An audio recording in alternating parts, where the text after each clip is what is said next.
I stood frozen in the bridal suite of Lafayette's Mountain Haven venue, unable to move as my heart pounded like a drum inside my chest. Before me, flames curled and climbed up the delicate ivory satin of my wedding dress, the dress I had dreamed of for years and spent half a year creating with careful stitches, fittings, and endless patience. Now it lay in ruins on the polished oak floor, smoke rising from the charred fabric. And standing in front of me was Rachel Hunter, my soon-to-be mother-in-law. Her manicured fingers still clutched the lighter that had ended months of work in just seconds. Her face carried no guilt, only pride. Her eyes gleamed with the kind of cold victory I had only seen in her cutting remarks over the past year.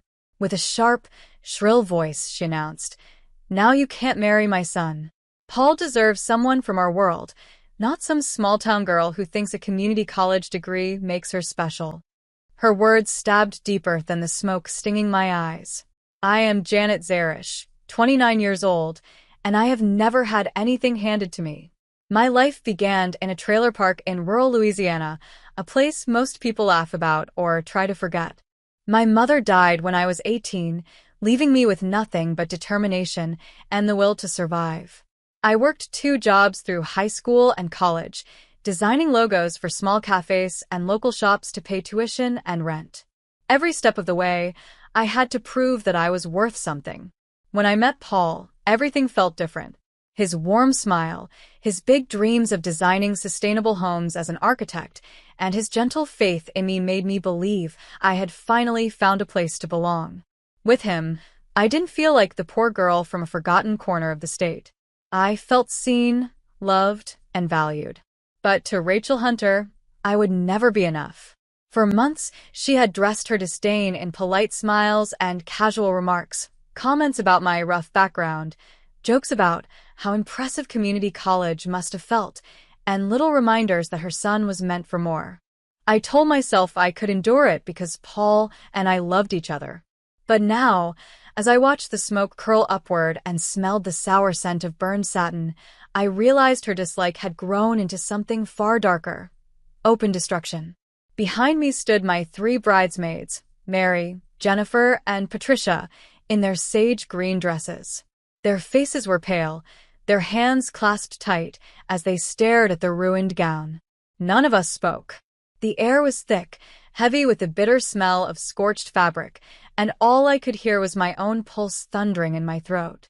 But as the moment stretched, something inside me shifted. I had spent years fighting to prove myself, to rise above every obstacle, to silence every voice that said I was not good enough. And here I was again, facing one more person who wanted to strip me of everything I had built.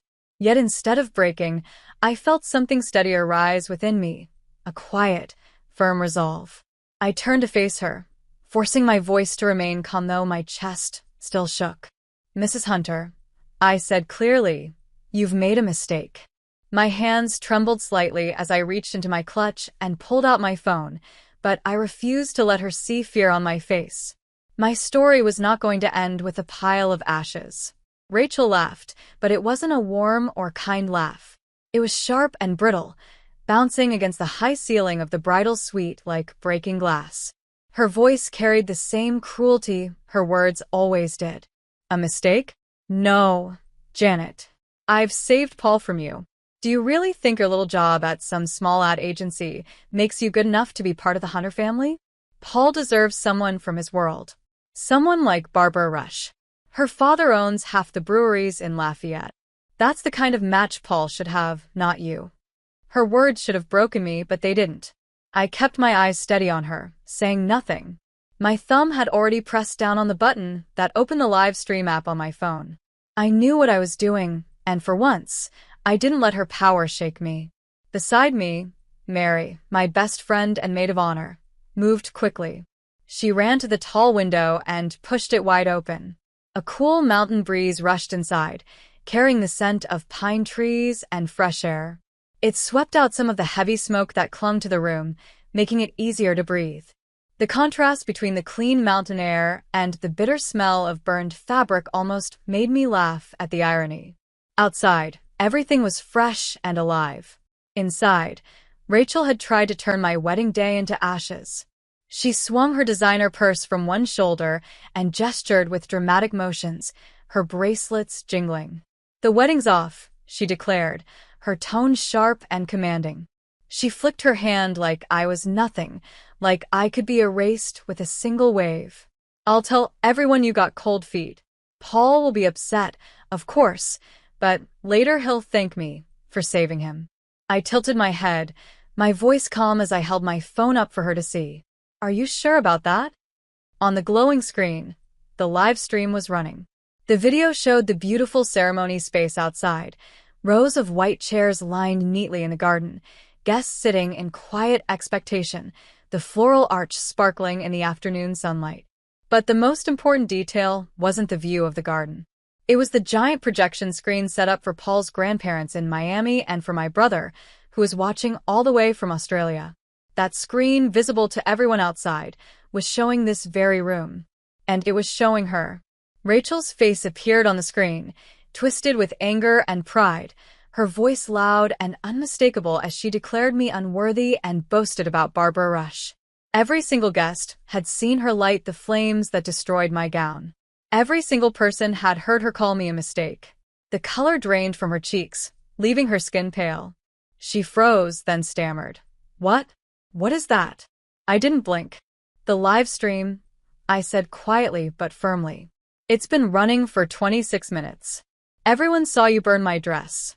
Everyone heard every word you just said." Her perfect composure cracked. Her lips trembled as she lurched forward, reaching for my phone. "Turn it off," she shrieked.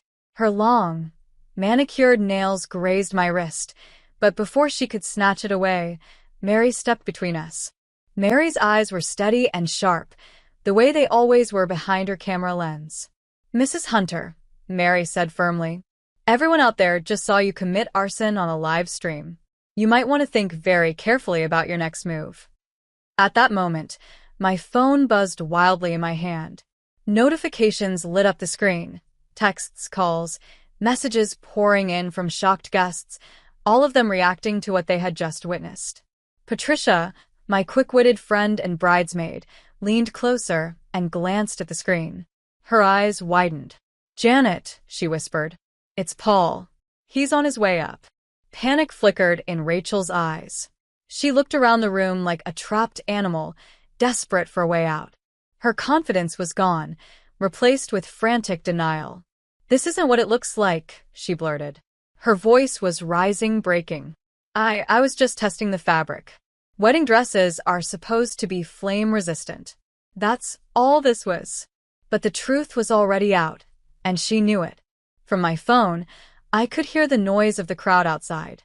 The live stream had captured everything, and now it showed the guests' reactions. Someone had even moved the camera, sweeping it across the rows of shocked faces. Paul's father, Ryan, sat in the front row with a face like stone, showing no emotion but clearly shaken. Paul's best man, Jacob, had already leapt from his seat and was running toward the building. But what struck me most was Paul himself. He was no longer standing calmly at the altar. He was rushing up the aisle, his tuxedo jacket flying behind him, his face filled with anger and disbelief. I glanced down at what was left of my wedding dress. The delicate lace I had worked so hard for was gone, reduced to ashes scattered across the wooden floor.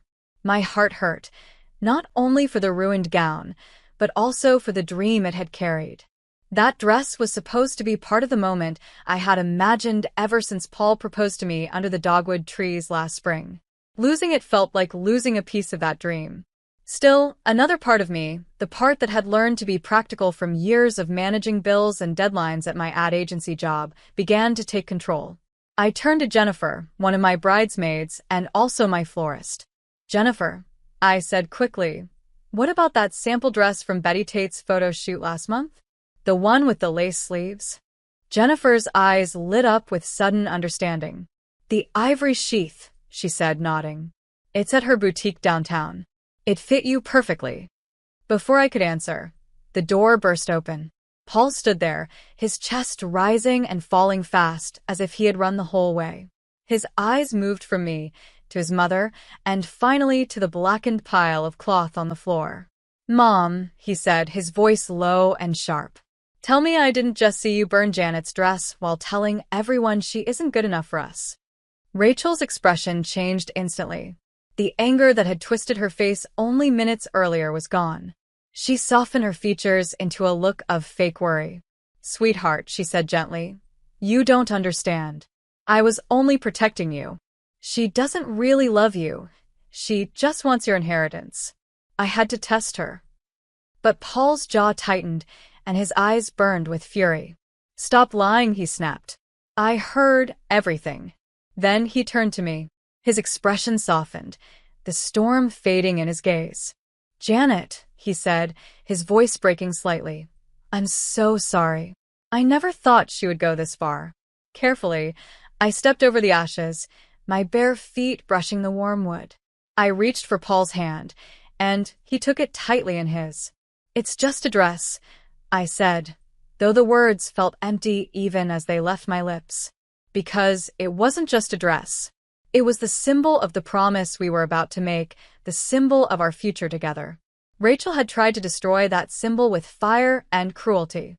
But as I looked into Paul's eyes, filled with love and certainty, I realized something stronger. She could burn the gown, she could try to ruin the day, but she could never destroy what Paul and I had. We were stronger than her hatred, stronger than her sabotage. Ryan Hunter appeared in the doorway behind Paul. The calm, professional man I had always known now looked shaken, his face tight with anger. His silver hair caught the light from the window, but his eyes were dark with something I had never seen in him before, pure disgust. "Rachel," he said, his voice low but sharp. "What have you done?" The question hung in the room, like the smoke that still lingered from the burned dress. Rachel's hands trembled, her earlier confidence slipping away. "Ryan, please," she began. "You know Barbara Rush's family would have been a better choice. They're part of Lafayette's history, part of its legacy. Not like Janet, who—" Ryan cut her off. His voice was cold, colder than the mountain wind outside. "Not like Janet? Janet built her career from nothing. She loves our son for who he is, not for what he has. You've gone too far this time, Rachel." My phone kept buzzing in my hand, messages popping up one after another from guests who had seen everything on the live stream. I caught a glimpse of one from my boss, Larry, at the ad agency. "This is insane. Are you okay?" I didn't reply. My focus had already shifted to Emily, the venue coordinator, who hovered nervously by the door. "Miss Zarish," she asked softly, "the guests are waiting. Should we make an announcement?" I looked at the blackened scraps of my gown on the floor, then at my bridesmaids, standing strong in their sage green dresses. The sight of them steadied me, reminding me why I had made it this far. An idea sparked in my mind, pushed by the same determination that had carried me through late nights, tight budgets, and hard years. "Tell them there's a slight delay," I said firmly. "But the ceremony will happen in 26 minutes. Rachel let out a sharp scoff. "In what, your slip? You can't possibly." "In my backup dress," I interrupted, keeping my voice calm and steady. Paul turned to me, his brow furrowing. "Backup dress?" he asked quietly. The truth was I didn't have one. But years of managing last-minute crises at work had taught me to think quickly and act with confidence. "Jennifer," I said, looking at my bridesmaid, "call Betty Tate. Ask if her sample dress from last month's shoot is available." Jennifer's eyes lit with understanding, and she was already dialing before I finished speaking. Ryan stepped forward, pulling his phone from his pocket. "I'll have my driver pick it up right now. Where's the boutique?" As he and Jennifer worked out the details, I turned back to Rachel. She stood frozen, her plan collapsing all around her. "You thought burning a dress would stop us?" I said, my voice low but strong. "After everything Paul and I have built together?" Her eyes narrowed, but she didn't answer. The weight of the live stream, her words and her actions broadcast to everyone, kept her in place. The next 26 minutes passed in a rush of movement and purpose. At Ryan's insistence, security escorted Rachel out of the suite. Her protests echoed down the hall until they faded into silence. Minutes later, Betty Tate arrived, her arms filled with not one, but 3 sample gowns from her boutique. The room burst into action.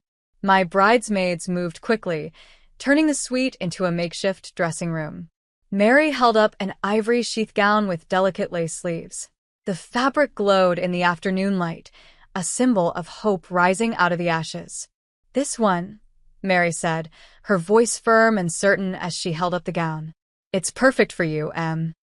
The venue seamstress, who had only been hired for small fixes, worked quickly with pins and fast stitches, shaping the dress so it fit my body as if it had been made for me. Jennifer adjusted a borrowed veil, her florist's hands steady and gentle as she smoothed it into place. Patricia, always quick with words, kept the room from sinking into silence. She joked about how we could pitch this whole disaster to my boss, Larry, as the greatest brand resilience campaign of all time. Her humor made us laugh, keeping the mood from breaking under the weight of the day. Through it all, I felt a surprising calm. It was like standing in the quiet of the Blue Ridge Mountains at dawn, still, clear, and strong. This wasn't the wedding I had imagined, but in a strange way, it felt more meaningful. It was becoming something real, something honest. Meanwhile, Paul had gone back to the ceremony space to speak to the guests. On my phone, the live stream was still running, and his voice carried through the speakers, steady and warm. "Today didn't go as planned," he told them. "But Janet and I believe marriage isn't about perfect moments. It's about facing the messy ones together." Applause erupted from the guests, the sound echoing through the stream. Their support washed over me, and I felt my throat tighten with emotion. I turned to the mirror. The dress was simpler than my original gown, but its clean lines and soft lace made it elegant in its own way. It felt right. It felt like me, strong, adaptable, and unshaken. "You're stunning, Em," Jennifer said softly, stepping back with a smile. A gentle knock sounded at the door. Ryan entered, his usual sternness replaced with warmth. His eyes softened as they rested on me. "Janet, you look radiant," he said, his voice thick with emotion. "I'm so sorry for what Rachel did. Her actions were unforgivable." "You don't need to apologize for her," I replied, meeting his gaze. "You didn't light the match." He nodded, relief flickering in his expression. "Paul's ready when you are," he added. Then he gave a small smile. "And your boss, Larry, is out there saying this is the best viral campaign Lafayette has ever seen." I laughed, the tension breaking for a moment. Of course Larry would find the silver lining in the chaos. Emily, the venue coordinator, appeared again, a spark in her eyes. "The live stream is still on. Do you want to keep it running?" I nodded as an idea came to me. "Yes. And can we project it inside the ceremony space? I want everyone to see the whole journey, not just the final walk." She grinned. "I'll make it happen." 15 minutes later, I walked down the garden path with Mary, Jennifer, and Patricia at my side. The Blue Ridge Mountains rose in the distance, a steady reminder of strength and beauty. The live stream followed us, broadcasting every step to the guests waiting inside. My heart raced, but not with fear. It beat with determination and pride. I was taking back this day, this moment. The borrowed dress felt light against me, its lace sleeves brushing the breeze, and I imagined my brother watching from across the world, cheering me on. As we reached the doors of the ceremony space, they opened wide. The guests erupted into applause, not the quiet murmur of a traditional wedding, but loud, joyful clapping. It was not reverence. It was celebration, a cheer for love that refused to be destroyed. At the altar, Paul's face lit up when he saw me. His eyes held nothing but love. "Ready to get married?" Paul asked as he took my hand. His voice was warm and steady, filled with certainty. "More ready than ever," I answered, giving his fingers a squeeze. The crowd grew quiet, their faces glowing with more than just wedding joy. There was admiration, respect, and a sense of unity. Ryan sat in the front row, his posture proud, though I noticed his eyes drift to the empty seat beside him where Rachel should have been. A small ache touched my heart for him, but it was drowned out by the strength of Paul's grip on my hand. Jessica Steen stepped forward, her calm presence filling the space. "Dearly beloved," she began, her voice clear and strong. "We are gathered here today not only to celebrate a wedding, but to honor love's endurance. Janet and Paul have faced a trial, and they have met it with grace and unity." Her words turned all the earlier chaos into something sacred. Tears filled my eyes, not from sadness, but from the deep feeling of being seen, supported, and loved. The ceremony felt alive, unplanned, and real. When it came time for the vows, Paul broke from the script. He held both my hands, his eyes locked on mine, and spoke straight from his heart. "Janet, I promise to stand by you, no matter who tries to tear us apart," he said, his voice strong though thick with emotion. "Even if that person is from my own family." The guests murmured softly, their approval spreading through the room.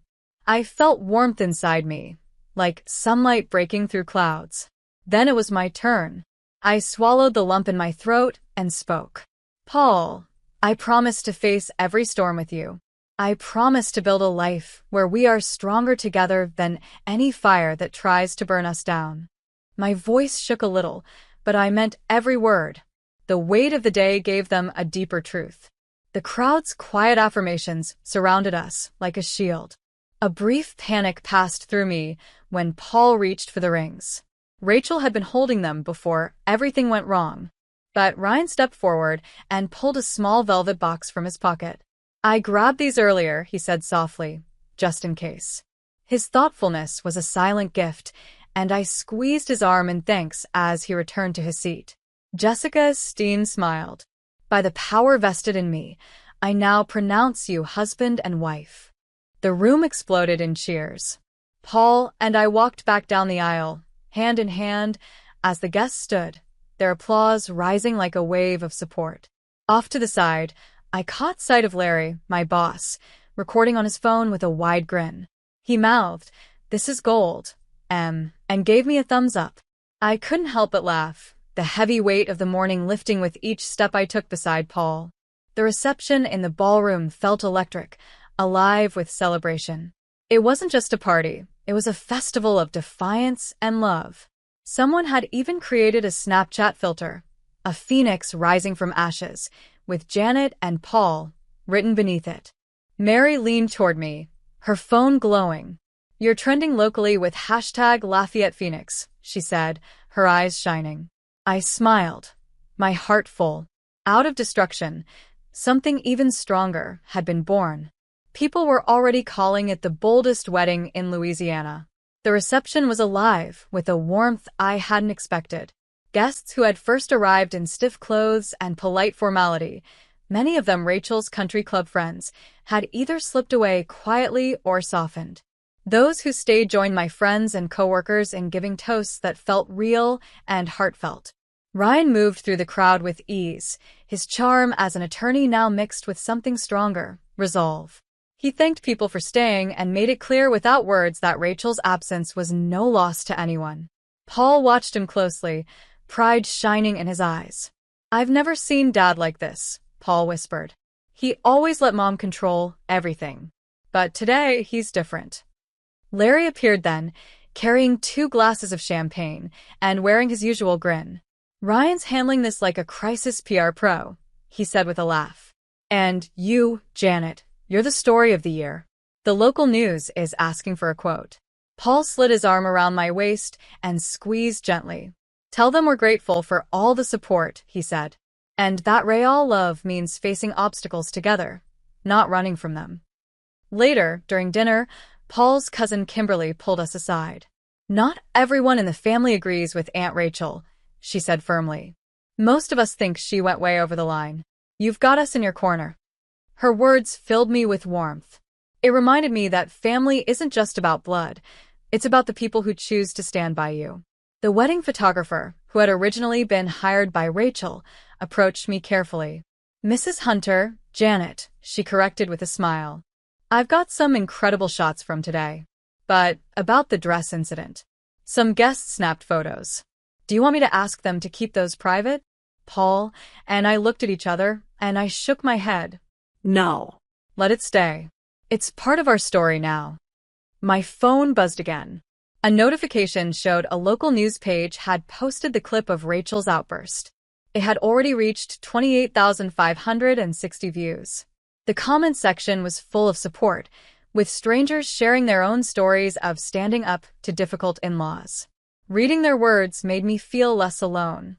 As the night went on, I noticed Ryan speaking with relatives, his gestures sharp and filled with purpose. Later, Paul's aunt, Mary's mom, leaned toward me during a quiet moment. "Ryan's furious," she whispered. "Rachel's hiding out at her sister's place in New Orleans, saying she was only testing the fabric. But Ryan told her she's the one at risk of losing her position in the family business after this." Under the table, Paul's hand tightened around mine. "Dad's always been the quiet strength," he said softly. "Mom never saw it because he let her think she was in charge." The empty tables at the front, once reserved for Rachel's wealthy friends, were now filled with my co-workers from the agency. Their laughter and support stood in sharp contrast to the morning's chaos. When Paul and I took to the floor for our first dance, it felt like we were taking back the day for ourselves. His arm was steady around me as we swayed to a soft acoustic song. The warmth of the guests surrounded us, dissolving the last walls Rachel had tried to build. It wasn't the wedding we had planned. It was better because it was ours. Later, Emily guided us to the entrance of the ballroom, where a large frame stood. It was filled with handwritten notes from guests. At the top, the heading read, "Messages of love and resilience for Janet and Paul." Jennifer smiled proudly beside it. "We asked everyone to write something," she explained. I leaned closer, reading a few. My eyes filled with tears at words like, "You showed us what love can endure," and "Here's to rising stronger." The gesture touched me deeply. It felt as if Lafayette itself was lifting us up, the community stronger than any cruelty one person could try to bring. A week later, on our honeymoon at the Outer Banks, Paul and I sat on the deck of our small cottage. The sound of the Atlantic's waves rolled gently in the background as we scrolled through our phones. What had started as a small local news story about our wedding had grown into a national conversation about standing up to toxic family behavior. Messages poured in from strangers. Couples shared their own struggles with disapproving in-laws, thanking us for showing that love could rise above hate. Paul set down his phone. A message from Ryan glowed on his screen.